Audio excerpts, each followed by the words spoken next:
Good morning and welcome. Good morning. I'm Senator Robert Allen, and it is a pleasure to serve as your MC for today's joint luncheon. This event is made possible through the collaboration of 6 organizations listed in alphabetical order. Please hold your applause. Bayou Industrial Group, chaired by Ray Peters of Nicholls State University. Houma-Terrebonne Chamber, chaired by Tonya Harris of Leader Teak. Lafourche Chamber, chaired by Jared David of Nicholls State University. St. Mary Chamber, chaired by Brady Borrell, KQKI radio station. South Central Industrial Association, led by President J.J. Buquet of Buquet Distributing Company. And finally, the Thibodaux Chamber, chaired by Brian Vail of Gobert Oil Company. Thank you.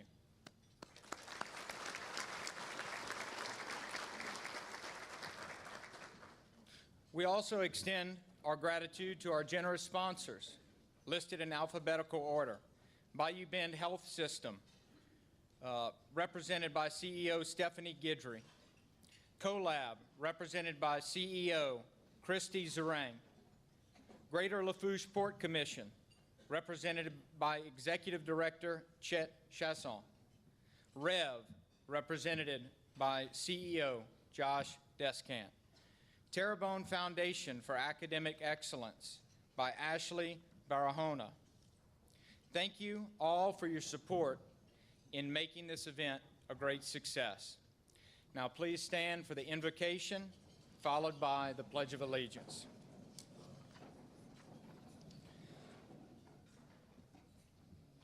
Heavenly Father, thank you for bringing us here together today. We are grateful for this opportunity to connect, collaborate, and strengthen our shared commitment to this community. Bless our time, our conversations, and the work we do to build a brighter future. We also appreciate this meal and those who prepared it. May it nourish us as we continue our efforts. In your name we pray. Amen. I pledge allegiance to the flag of the United States of America and to the republic for which it stands, one nation, under God, indivisible, with liberty and justice for all. Please be seated. We have a very long list of elected officials. First off, thank you all for coming, taking the time. So we're going to run through this list rather quickly. Please hold your applause till the end. Please welcome me with our elected officials and distinguished guests who have joined us today. Louisiana State Governor Jeff Landry and First Lady Sharon Landry. They're in the back. I brought him a pound of bourgeois beef jerky, so he's probably catching a little snack. State Senator Mike Feasey, State Senator Blake Miguez, State Representative Jessica Domain, Bessie, District 3 Board Member Sandy Holloway, Louisiana Commissioner of Administration Taylor Barra, Lafourche Parish President Archie Chasson, Terrebonne Parish President Jason Bergeron, Lafourche Parish Sheriff Craig Webb, Terrebonne Parish Sheriff Tim Saunier, Lafourche Parish District Attorney Christine Russell, Lafourche Parish Assessor Wendy Thibodaux, Lafourche Parish Clerk of Court Annette Fontana, St. Mary Parish Assessor Jared Longman, Terrebonne Parish Council members Kimberly Chauvin, Kevin Champagne, and Danny Babin. City of Berwick Mayor Duval Arthur. City of Berwick Council member Colleen Askew. City of Franklin Mayor Eugene Folcard. City of Franklin Mayor Pro Tem Lester Levine. City of Morgan City Mayor Lee Dragna. City of Thibodaux Mayor Kevin Clement. City of Thibodaux Council member Monique Crochet. Town of Baldwin Mayor Clarence Fappy. Town of Baldwin Alderwoman Amber Richard Tillman. Lafourche Parish Public Schools Superintendent Jared Martin. St. Mary Parish School Superintendent Dr. Buffy Fagenbush. St. Mary Parish School Board members Elena Black, Andrew Manscuna, Lawrence Guillory, Marilyn LaSalle, and Lindsay Anselm. With U.S. Senator Kennedy's office Caroline Theriot, CPR Chairman of the Board, Gordy Dove, with U.S. Congressman Steve Scalise's office, Fred Trowbridge, with Governor Landry's office, Doug Sheremine, CPRA Executive Director, Glenn Leday, Nichols State University President, Dr. Jay Clune, Greater Lafourche Port Commissioners, John Melanson Jr., Chris Caille, Chucky Sheremine, Rodney Gisclair Sr., Reggie Leday, Chad Caille, Jimmy Lafont, Mike Caille, Tom Petrie. Greater Lafourche Port Commission, I'm almost done, I promise.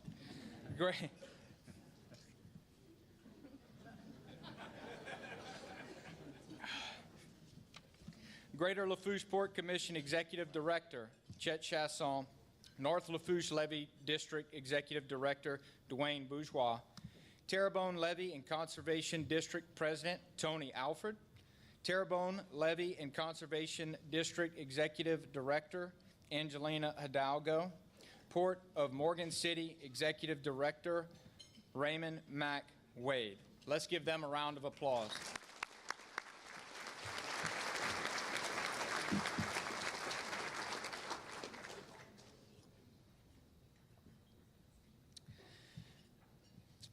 So before we introduce our governor, I wanted to let you all know that before Hurricane Francine made landfall in our region, Governor Landry called me to offer the full support of his office, GOSEP, every state agency, and it really gave me the confidence to tackle the problems that were coming ahead.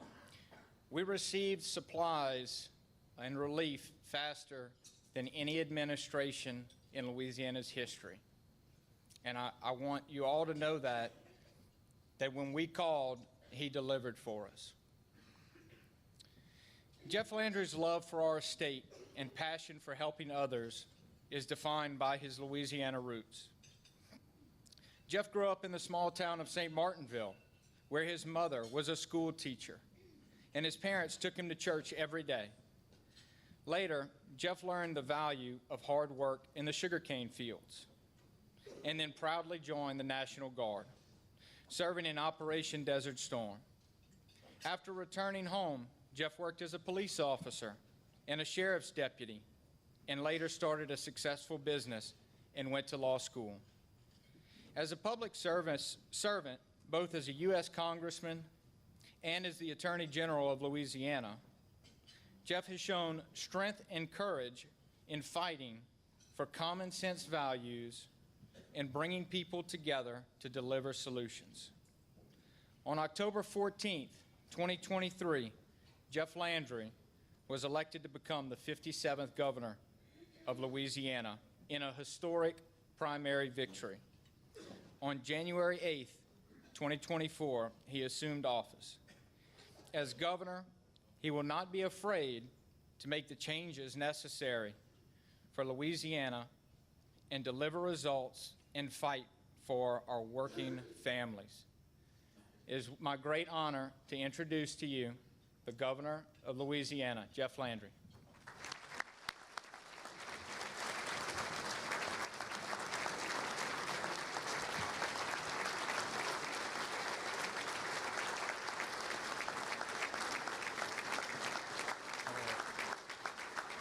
How y'all doing? Thank you. Thank you so much. Thank you.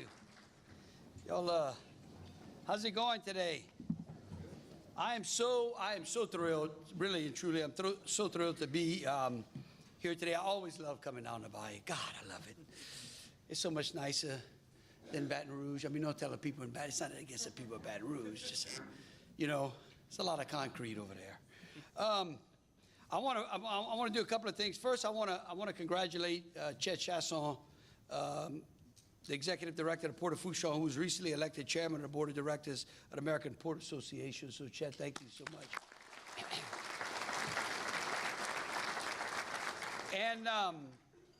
And so before we get started, I got a little surprise.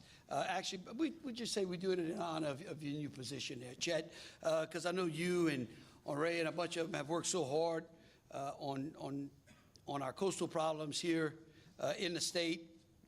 But in honor of President Trump, who is absolutely putting America first and making sure that he focuses on making sure that Americans are first, I thought we would have a little signing ceremony.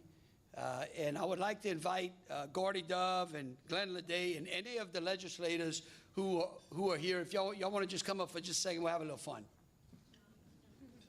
Let's see, maybe I'll take this mic with me. How about that? Can I take this thing with me? Who's in charge of this thing? You are. Well, by the way, I want to say, I was talking to Rory, what a great place he got here today, and he told me that I'm the 6th governor that's been here. I said, well, I want to make sure I'm the best governor that's been here. Y'all come down, come see me on this side. Y'all come close. Tell y'all what we're doing right here. Oh, man, give it up. So much fun. What I'm going to do in front of y'all is I'm going to sign an executive order that is going to instruct all of the state agencies and the Law Institute to make sure that we update all of our statutes and all references in government document, changing the Gulf of Mexico to the Gulf of America. Huh?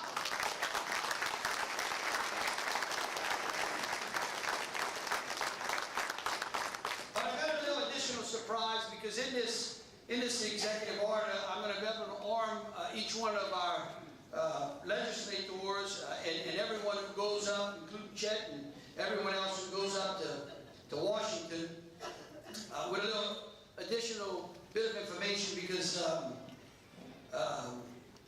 Section 5 says, I also urge and request that the United States Congress pass a resolution officially recognizing the Gulf of America and establish, and when they do that, we want them to establish a uniform state territorial jurisdiction of water limits.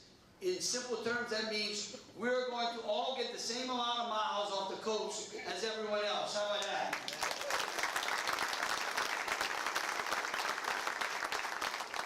And then we also ask them to equal the offshore boundaries consistent with the rights of submersion, but to also ensure that all of the Gulf states share in the amount of oil royalties as do all the other states in the country, and a 50-50% Gulf revenue sharing ability. So this basically says that if we can do this, and now all of a sudden we can start getting more of our money to protect our coast.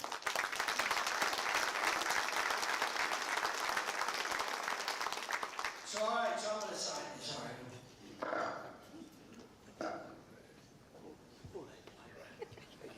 Should we give Mike the... That might be good. Give him Mike the mic. Let's see. Gotta give the mic to Mike. All right, how about that?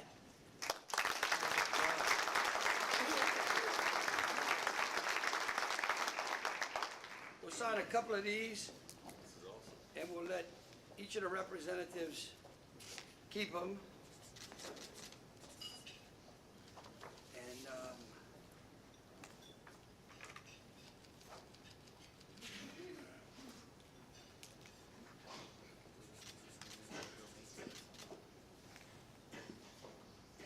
Hey. there you go. All right.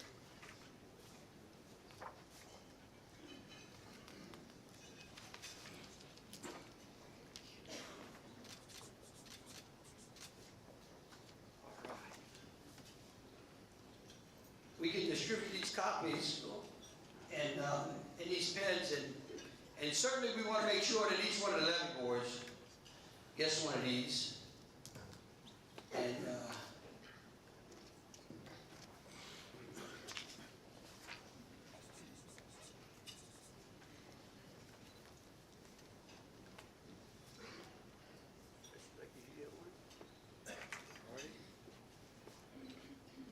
Gordy always wants a pen.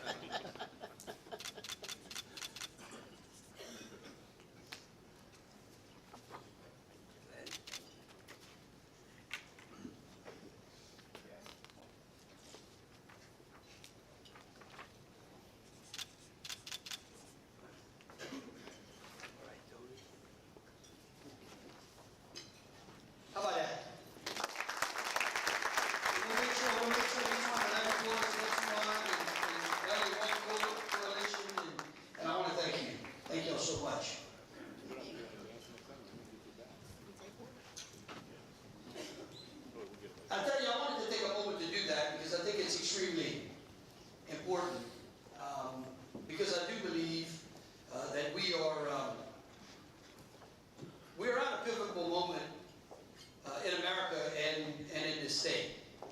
And like I said earlier, President Trump, who absolutely loves Louisiana, we know that Louisiana absolutely loves him, is focused on putting America first. And 2 years ago, at the ballot box, you sent a group of men and women, many of those who joined me just now at that table, and myself to Baton Rouge to institute change. And you were tired of the problems that have plagued this state. And we have absolutely answered this call. And over the course of the next few minutes, I'm going to walk you through the major accomplishments that we had last year, the direction that we're going to take this state, and how, when it's all said and done, you will be able to look back at this moment in time and say that this was a pivotal moment for not only the history of this country, but the history of this state. And so I'll take you back, because, you know, I hate to pick on Mike, but, you know, one of the reasons that I have so much fun and I get so much joy coming down here is because many of the people in this room took a chance on me. In fact, I can remember when I told Sharon that I wanted to run for Congress after I'd lost that state senator race. She didn't talk to me for 2 weeks. I don't know where y'all put her, but she laughed. And she said, I don't know how you can do that. And I came down here, and I met with many of you, and you took a chance on me. And in 2010, you sent me to the United States House of Representatives with 95 new members of Congress, of which it was the largest class since like the 1920s. And when you look back and you think about the relationships that we have been able to make through that first 2 years, as a one-term congressman, I tell people I was like Davy Crockett, short and fun, man, short and fun. I want to get one of them little hats, you know. But when we were doing that, one of the things that I took seriously was fiscal responsibility. And at that time, I actually went inside of my member resource account, which is the account that they give members of Congress to be able to spend throughout their term on the different things that they need to run their office. And I was able to return $180,000 to the U.S. Treasury. It was one of the most painful experiences I've ever had, not because because it was painful returning the money, it's because it was painful trying to get John Boehner to take the money and give it back to the U.S. Treasury. Because he was like, we don't have a process to do that. I said, well, that's the problem. And I remember at that time, Mike came over one day. Where's Mike sitting? Mike, and he brought me a chainsaw. You remember that, Mike? And then when I look at President Trump and Elon Musk, and Elon brings that chainsaw, and I was like, Jesus. I said, Mike was ahead of the game. And then again, when you elected me as Attorney General, if you remember, 8-9 years ago, the state was under dire fiscal problems. We were under a fiscal cliff. And I knew that we had to tighten our belt at the Department of Justice. I brought this good friend of mine who's a business guy like many of you out there who says he's cheap. He's really not cheap. He's just pretty efficient. And I let Steve Orlando come in there and take everybody's printer away from him, which he wasn't too happy about, and centralize our printing. And he found like $2 or $3 million in a year at the Department of Justice. And we created and ran a fiscal responsibility program for 8 years. So we were doing the things that Donald Trump is doing at the national level before it was cool. Now, don't tell the president that we were first, and you're going to get me in trouble, okay? But it really is true, and we have brought that back, and we're doing it at the state level. In fact, just the other day, we were able to find, and we just started, $1 million in cell phones that only just one agency was not even utilizing. They didn't even realize they had it. They were just paying the bill, and just like they were using it, and they did not realize that $1 million worth of cell phone data was not being utilized. And so I want you to know, as I begin to walk you through all of the things that we do, that we are taking the money that you spend in taxes and send to Baton Rouge extremely seriously. And we want to make sure that we have efficiencies built in state government so that we can take that money and we can start to use it on the things that we need. okay, to make sure that we can use that to reinvest it in infrastructure and education, and guess what? And turn some of that money back over to you all. You know, and again, I just want to reiterate the relationship that we have with the president is extraordinary. And not only with him, but with his cabinet as well. Again, I mentioned the fact that you took a chance on me. You sent me to the U.S. House of Representatives. In that class was Kristi Noem, who not only did I have an opportunity to serve with her in Congress, I served with her as a governor, and who is now the head of the Department of Homeland Security. And guess what? FEMA is underneath the Department of Homeland Security, and she has made a commitment that what we need here in Louisiana, she is going to fulfill. And then again, Pam Bondi, who was instrumental in helping me get elected as the Attorney General. She was the Attorney General in Florida, who is now the U.S. Attorney General. She is the U.S. Attorney General, who has committed the resources necessary for us to continue helping bring our crime rate down here, down in Louisiana, making sure that our communities are safe, Cash Patel, and the list just goes on and on. Each one of those people that I have known, or that I know, are relationships that I built based upon the trust that you put in me.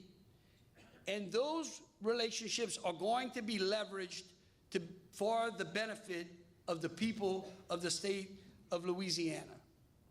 And I just can't wait, because I think it's exciting. And I'm going to walk you through some of the great things that we've been doing.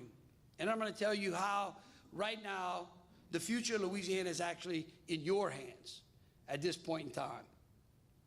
And so what we did was we recognized last year, at the beginning of last year, we recognized that you sent us to Baton Rouge to untangle the web of challenges that we had, from public safety to education and the economy. How frustrated many of you all were as we watched tens of thousands of people leave our state for better opportunities around the rest of the country. And we got to work right away. I mean, I thought we were going pretty fast until I watched Trump. I got to be honest with y'all. But we immediately started to tackle crime and public safety. And we put the legislature into a special session, and we did it by focusing on two groups of people: victims and law enforcement. I mean, that's kind of novel. You would think, wow, you want to do public safety? How about you focus on the two most important people in there? And we did, because we had taken our eye off of those two groups of people, not only here in the state, but nationally as well. And we went and we passed a slurry of bills aimed at protecting victims and supporting our law enforcement. We balanced our sentencing out. We did away with parole. We married our sentencing guidelines to the federal government. We recognized that we had a huge problem with juvenile crime. I mean, as I went around and campaigned, I would ask people in the audience, do you believe we have a juvenile crime problem? And you could, everyone just say, yes, we got a problem. And it especially came from sheriffs and chiefs of police. And so we corrected the juvenile age. And then right now, on the ballot, there are 4 amendments. And one of those amendments is Amendment 3, that is going to further aid us in those reforms. And I hope that you can support it as well. We increased the penalties for fentanyl distribution and carjacking and so much more. And we also, but I want you to know, we also recognize, and you've heard me say this before, that a lot of times good people make bad decisions and they deserve a second chance. And we made sure that we strengthened our drug court system, that we strengthened our ID, we reformed our ID board, that we made sure that we put in place a path so that we could reduce the amount of recidivism, so that our jails are not like revolving doors and that people are just going in and out of them. We want people that if they have to go to jail, and then when they come out of jail, we want them to be productive members of society. And so we did all that in a special session. And we have seen demonstrable results. You know, we put a brand new troop in the city of New Orleans, and I want you to know that I started in New Orleans because I believe that if you can fix the problem in New Orleans, you can fix anything, right?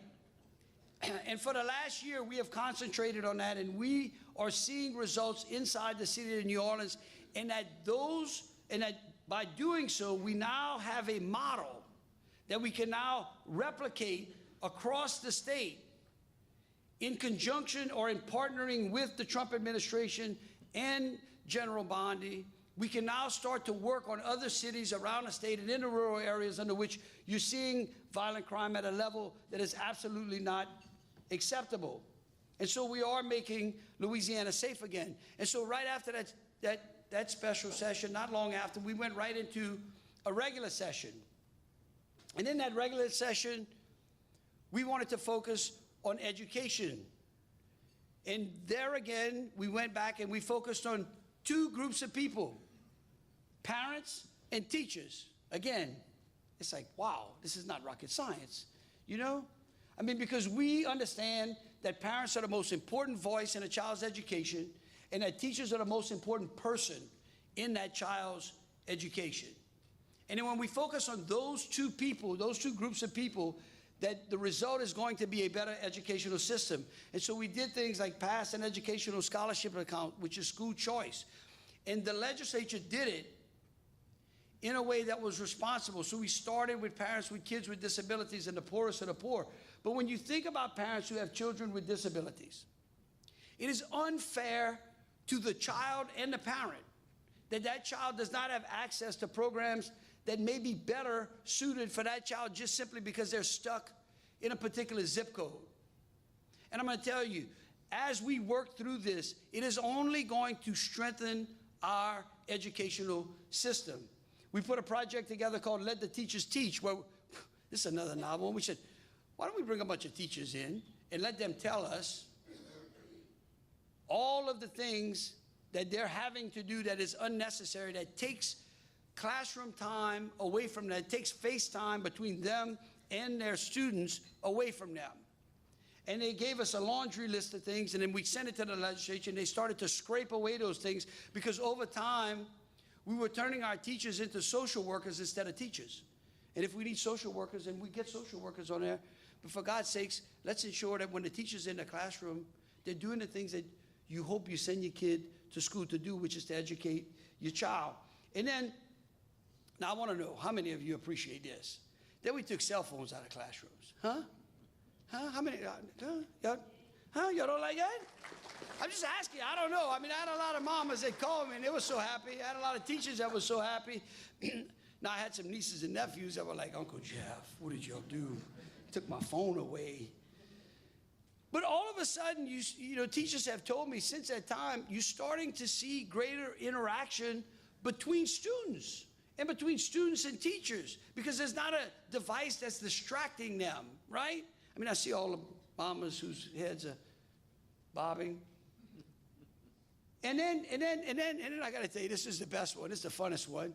Of course, Robert and them, they probably realized it before me. You know, Dodie Horton, the state representative from Bossier, she files this bill to put the Ten Commandments back in class. I don't even recognize that it's in the mix. I'm so focused on everything else. And we get to the signing ceremony, kind of like what we were doing right there. And I'm signing all of these great pieces of educational reform. And this bill comes to the table, and I read it, and it says, oh, we're putting the Ten Commandments back in class. I'm like, oh, this is great. You know, sign the bill. It's no big deal. Walk out, and it's like, oh, my God, right? I mean, the nation is just like on fire. Like, and I'm thinking to myself, now how ironic is it? How ironic is it that every day you try to teach your kids, and we send them to school trying to ensure that they instill to be obedient, not to steal, not to lie, and yet we deny them the right to see those same things spelled out in the Ten Commandments. Like, I did not know that the Ten Commandments was a bad way to live your life, right? And here's what I'll tell you. Your child can either learn and read the Ten Commandments, or they're going to learn to read the criminal code. And after we signed that bill and all the left had their hair on fire, I got more calls from teachers, retired teachers who had taught in the system for 30 and 40 years, telling me thank you because they had watched the erosion of our educational system, and it was in correlation with the movement of prayer out of school, the movement of the Ten Commandments out of school, all things that, by the way, this country was founded on, right? I mean, the back doors of the United States Supreme Court has the 10 Commandments on them. Moses is displayed in the United States House of Representatives. Yet for some reason, we have to blindfold our children like these documents and these words are kryptonite to them is absolutely out of control. And quite frankly, it's un-American. And Louisiana I remember the lieutenant governor from Texas called me up, Dan Kirkpatrick. He said, I can't believe y'all did that before Texas. I said, well, Dan, get ready. Louisiana's starting to come ahead of Texas here soon. But, you know, and working with the legislature and Dr. Brumley, the superintendent of education, Dr. K. Brumley, unbelievable guy, unbelievable. I mean, Robert, I'll tell you, many of the legislators. Right now, Louisiana has achieved the highest test scores in a generation right now. That's what we have right now, based upon the results. And so what I'm showing you is how Louisiana is on the move. And our goal on educational reform was simple. We wanted every child in Louisiana to understand that they had an opportunity to reach their full potential and that we were preparing them for the jobs of tomorrow while ensuring that they could get the jobs of today and ensuring that those jobs and opportunities were going to be right here in Louisiana. And guess what? Guess what? For the first time in decades, the Census Bureau reported that last year, Louisiana received 30,000 brand new people instead of sending 35,000 out.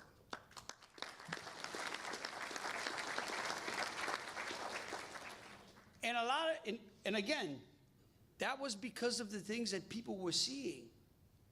And so, because I thought those legislators had a little bit more juice in them as we got towards it, they're looking real great now, they've rested up. But right before Thanksgiving, we brought them back in. Oh, and they were like, I can't believe right before. I said, look, we all have turkey for Thanksgiving. Don't worry, you'll be out. And we brought them in to tackle tax reform and our tax policy because it's been one of the biggest hindrances in why we have not seen the economic prosperity that, say, places like Mississippi and Alabama and Georgia. And when you have complained about, and you've gone to those states, you say, well, why are they getting an automotive plant? Or why are they getting this? Or why is South Carolina getting Boeing? One of the major reasons was our complicated tax code. And let me tell you, they answered the call in a bipartisan fashion, and they have placed before you all the largest tax cut in the history of the state of Louisiana. Because they repealed the franchise tax, they lowered the corporate income tax, and with bipartisan support, they have placed the answer as to whether or not we're going to lower our income tax and pave the way to eliminating our income tax before you all, before the voters, okay? Because in Amendment 2 on the ballot is a complete rewrite of Article 7. I want you to know something. We tried real hard to rewrite our entire Constitution. Not because it was a bad document, because it's a bloated document, and because it's an abused document. And look, I get it. We were moving fast when fast wasn't cool. If Trump would have got elected the year before, maybe we'd have gotten it done. Because we'd have said, wow, this guy's moving fast. We were actually moving a little slow. But in Amendment 2, we're getting 30% of what we could have achieved in a constitutional rewrite. So we're going to continue that progress. But what Amendment 2 does is about 30% of what we wanted to do. And if you vote for Amendment 2 and it passes, it's going to only further strengthen our score with the tax foundation, because right now, can you believe this? I guarantee you, 10 years ago, if I'd have read this statement to you, I'd said, no way. Right now, the tax foundation, which is the litmus test for determining how good of a business climate your state has, now ranks Louisiana as having one of the most competitive and lowest income taxes in the country. Huh? How you like that? That ranking only gets better with your vote. And if you don't believe that it's important, let me show you. Let me give you some examples.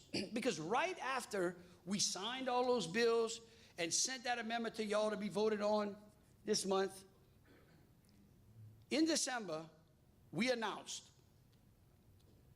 one of the largest projects Well, no, it was the largest project ever to happen in North Louisiana in the history of this state when Meta decided to announce and is building a $10 billion AI center in North Louisiana. $10 billion in a part of the state that has never seen that type of economic opportunity. And I'm going to tell you what, it's going to be more than $10 billion. And they're also committed that this is going to be the largest AI center in Meta's portfolio in the world, right here in Louisiana. And then just last week, Trump sends two, not one, but two cabinet secretaries. I don't know. Many of you have been in politics for longer than me. I have never seen two cabinet secretaries go to the same state, into the same place, to visit one site where Venture Global announced an additional expansion to the work they're doing in Plaquemines to the tune of $18 billion. I mean, think about that. That just between those two projects is $28 billion. That's the kind of momentum we have, and that momentum will continue if you support that amendment. The future of this state is actually in your hands now. You sent great people to the legislature. They responded. Now it's up to you. Because the responsibility is now placed on the people of Louisiana to say, hey, we appreciate the things that y'all do. You are doing exactly what we asked you to do. And so again, that amendment is the linchpin. And let me tell you what's in it. It lowers your income tax.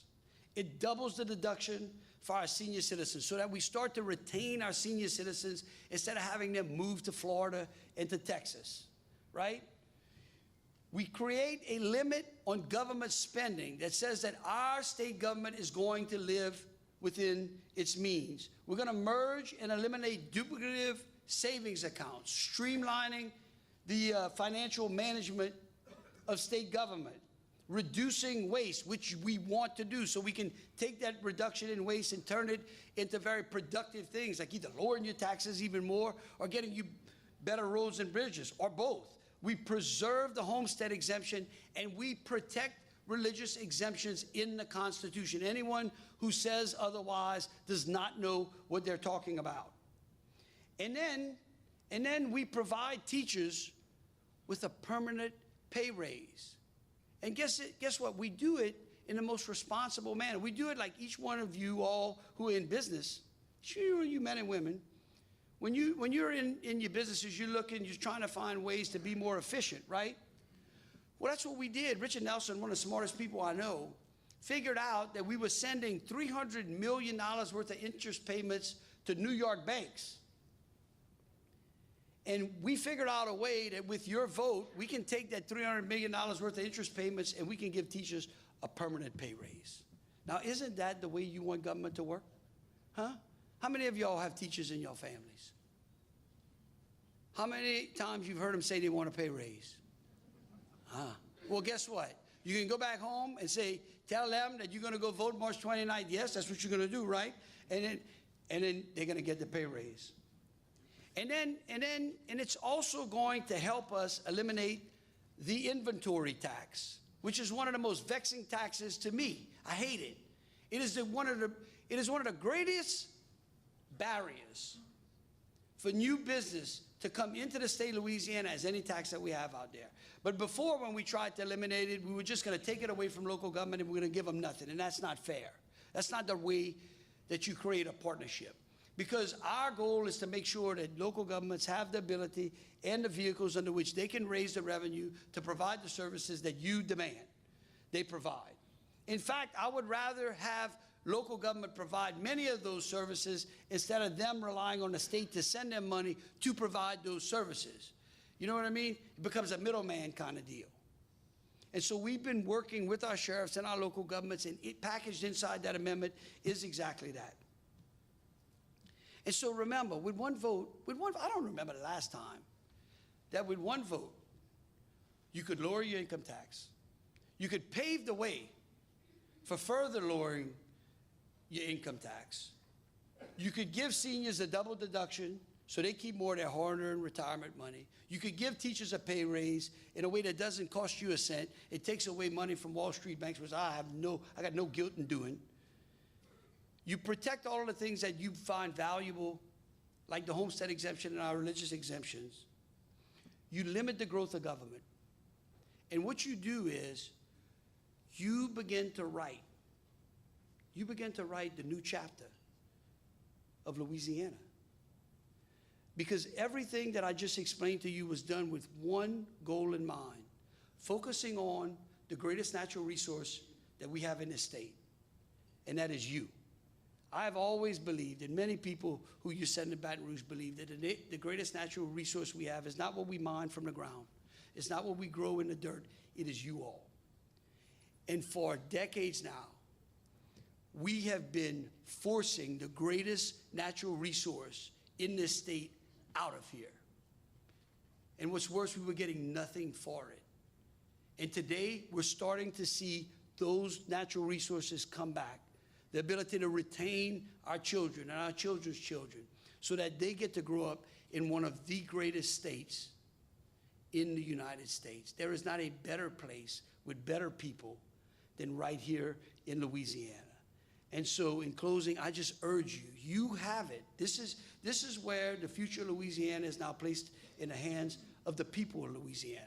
And if you do that, you're going to clear the way for us to concentrate this session on things that matter most to you as well, like real insurance reform, like restructuring our Department of Transportation and Development, like further lowering our tax burden in the state. And when you vote for that, when that amendment passes, and as we work through this, believe you me, it will not be long before you will be smiling consistently.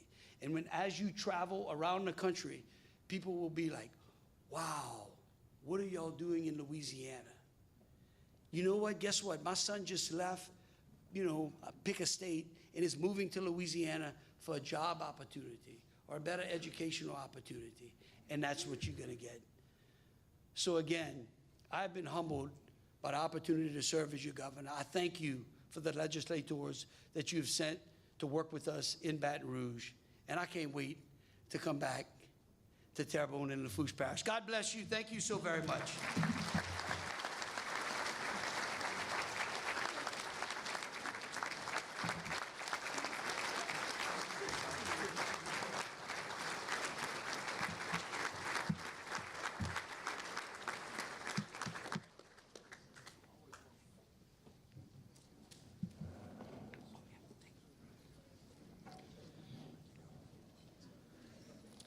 Let's give one more round of applause to our governor for being with us today.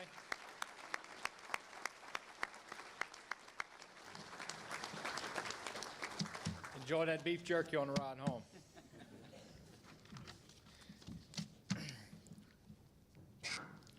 At this time, we would like to express our gratitude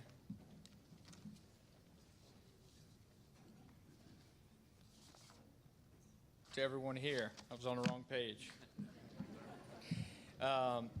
We are going to give our sponsors each 2 minutes to speak, and we are going to begin with Bayou Bend Health System CEO Stephanie Guidry.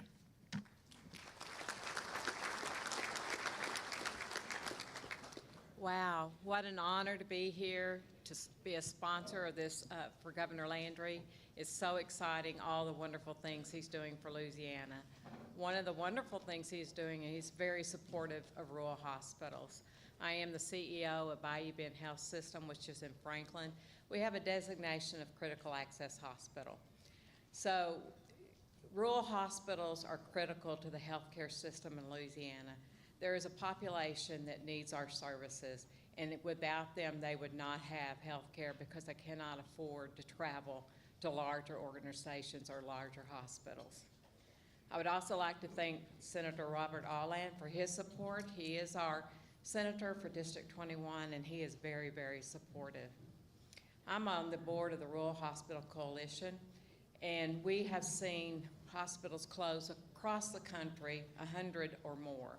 In Louisiana, we have not closed one hospital, and that's because of the forward thinking of the Louisiana for protecting rural hospitals.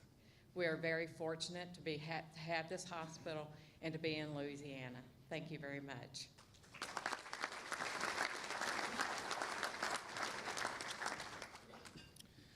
Thank you, Stephanie. Next, we will have CoLab, represented by CEO Christy Zerang.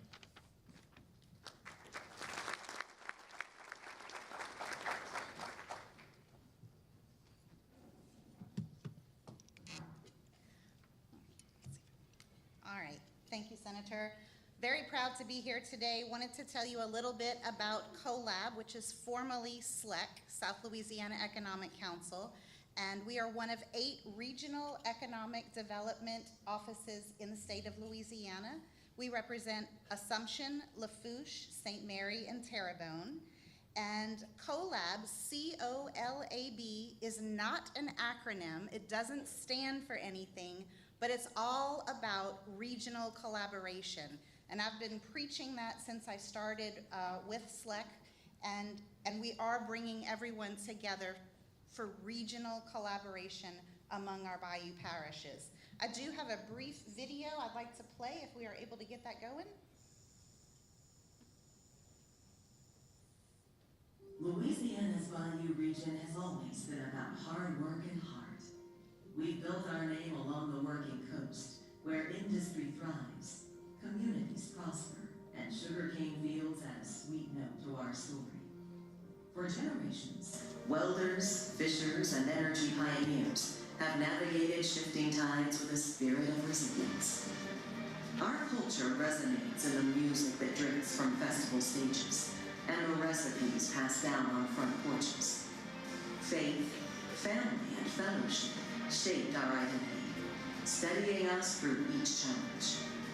Meanwhile, educators and hands-on innovators equip every generation to dream bigger, keeping us competitive and connected. Today we're at a crossroads, calling for bold steps ahead. We see it in students mastering cutting-edge technology, small businesses leveraging digital tools, and leaders embracing fresh opportunities. Energy remains a cornerstone, now evolving with sustainable methods to power our future. Collaboration in engineering, healthcare, logistics, and beyond fuels our imagination for what's next. By investing in strong infrastructure and bold ideas, we unite tradition with progress. Here, progress and heritage move in step, forging a story that's both timeless and forward-thinking. This is the new Bayou region, stronger in community, richer in collaboration. We are ready for what's next. We are now CoLab.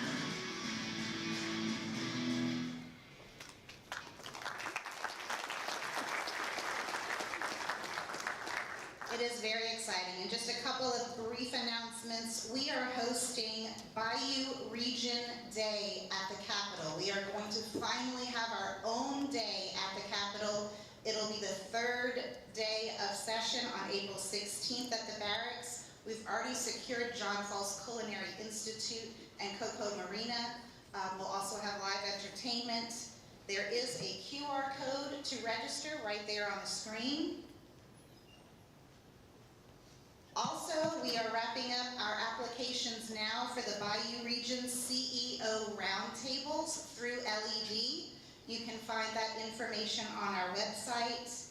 We will be doing another Bayou Business Summit again this year. 2 years ago it was in Lafourche, last year Terrebonne, and we are moving it to St. Mary Parish this year. And then finally, you'll see our annual report on the table so that you know what we've been working on in the past year. Please go to BayouRegion.com to sign up for all of our information. Thank you.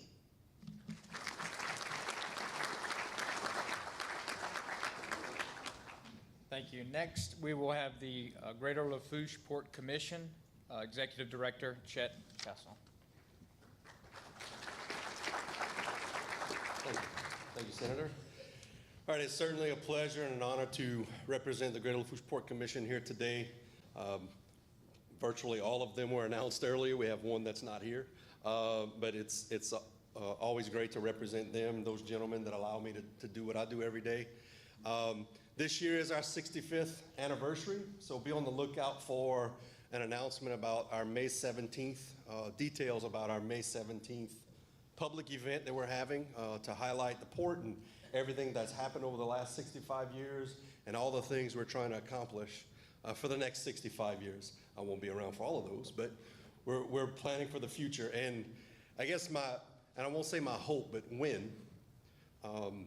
when we get the things that we're planning, are currently in the planning stages now, hopefully the governor's coming here and telling you about billion-dollar projects in our region and not places elsewhere, all right?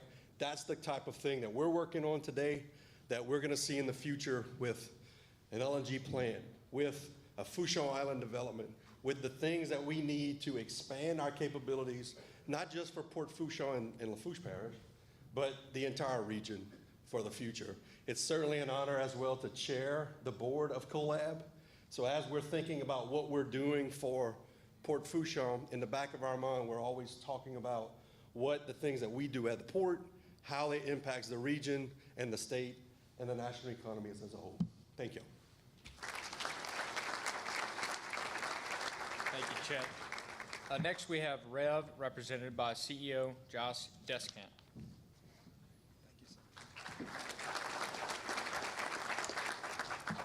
Well, first of all, thank you to the combined associations for having us here today. It's an honor to be able to sponsor this event and see everybody from the community come together.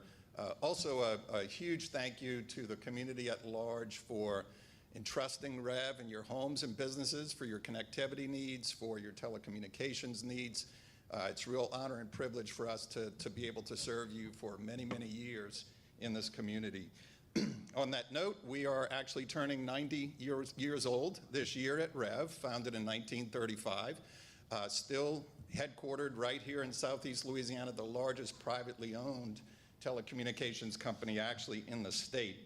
A little bit about us. We have 70,000 customers across the southeastern region, extending with our fiber optic internet platform from Grand Isle, Port Fourchon area on up to Baton Rouge. We have nearly 400 employees that live in this community and serve you guys who are incredibly proud to do the work they do.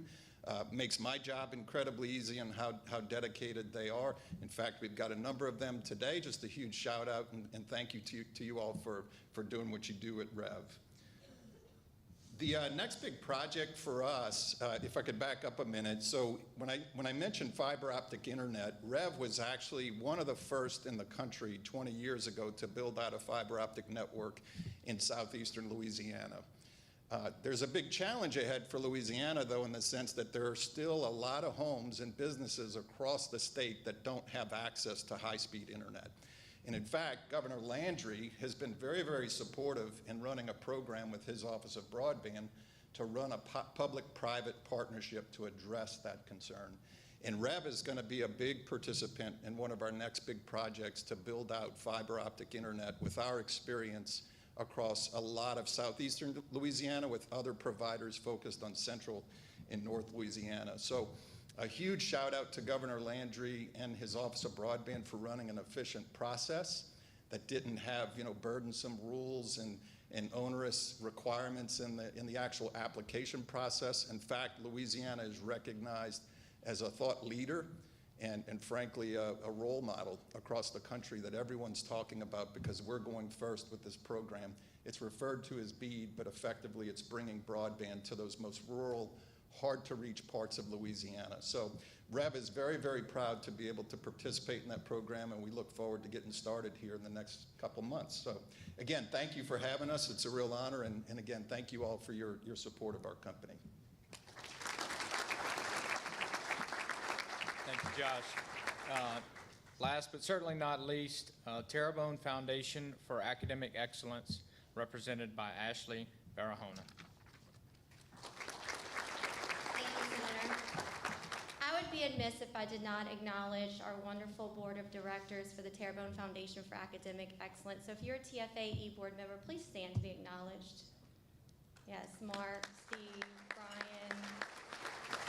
These volunteers work diligently throughout the year to provide our mission and impact our community, one grant, $1, one teacher, and one child at a time. You heard Governor Jeff Landry talk about the importance of education, and TFAE's sole mission is to enhance our classroom experience and to support our educators and provide the community with literacy and STEM programs throughout the year.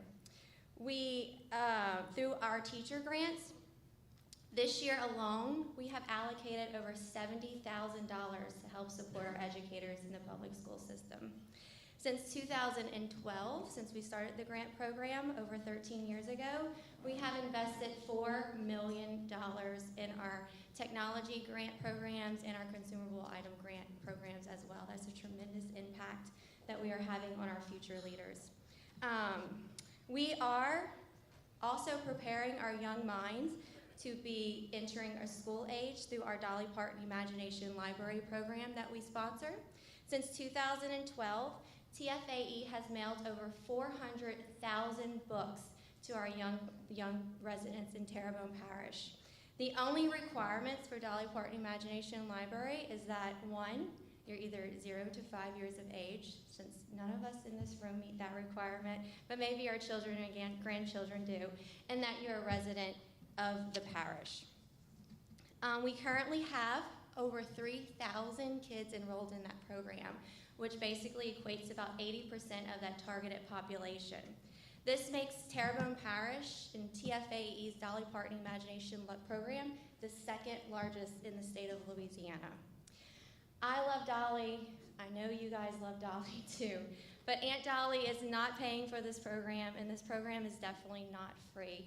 It's only with the support of our community, investors, and sponsors like you guys that we're able to continue this wonderful program, and it truly is a gem in our parish. So here's my beg, here's my ask for you guys.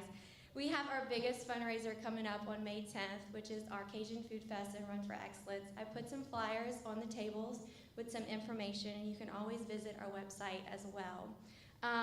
If you can't support as a sponsor, we ask that you support as a participant or as a food partner. Like I said, the event is on May 10th. All the information that you need is on the flyer on your tables. Once again, thank you so much for this opportunity. It was a pleasure, and have a great rest of the day.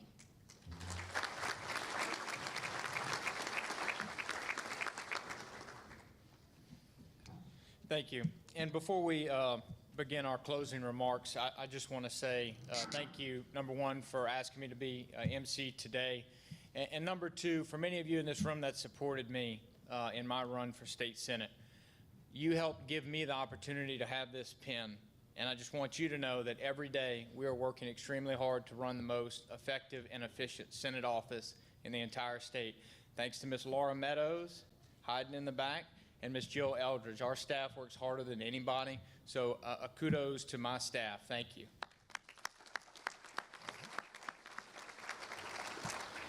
On behalf of the Bayou Industrial Group, the Houma-Terrebonne Chamber, the Lafourche Chamber, the St. Mary Chamber, South Central Industrial Association, and the Thibodaux Chamber, we would like to thank Governor Jeff Landry for being our speaker today. A special thanks again to our sponsors. We want to also thank Cypress Columns for a delicious meal, and to all of our chamber representatives for organizing this event.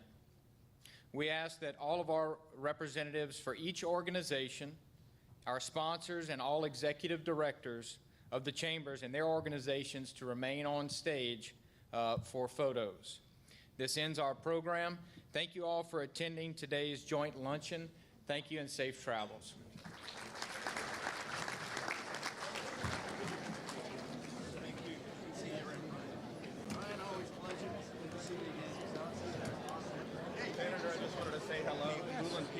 Thursday in the house. We've met before. Yeah, how are you? I've known your dad for 30 years.